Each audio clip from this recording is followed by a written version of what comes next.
If you want to change the world, start off by making your bed.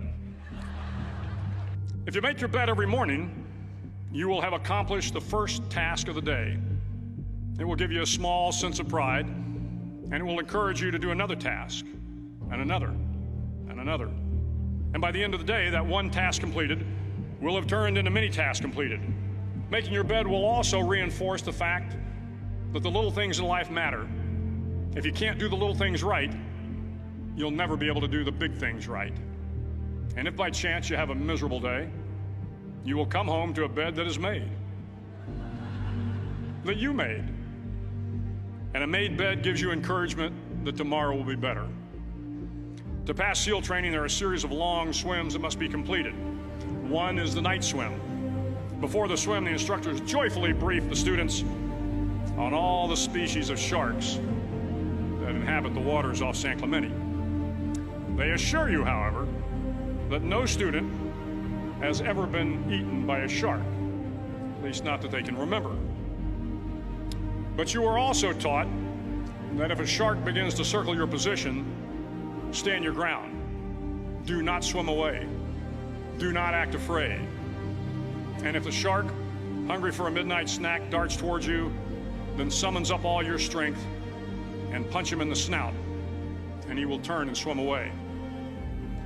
There are a lot of sharks in the world. If you hope to complete the swim, you will have to deal with them. So if you want to change the world, don't back down from the sharks. The 9th week of training is referred to as Hell Week. It is 6 days of no sleep, constant physical and mental harassment, and one special day at the mud flats, a swampy patch of terrain where the mud will engulf you.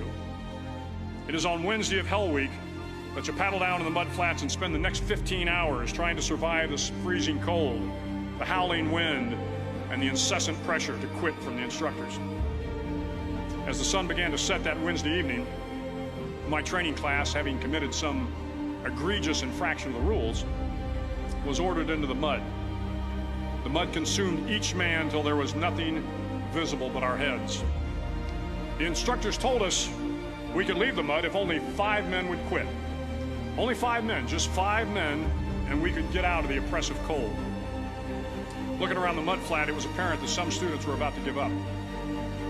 It was still over 8 hours till the sun came up. 8 more hours of bone-chilling cold.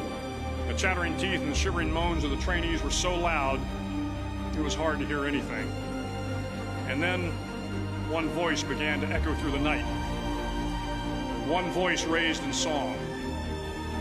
The song was terribly out of tune, but sung with great enthusiasm. One voice became 2, and 2 became 3, and before long, everyone in the class was singing.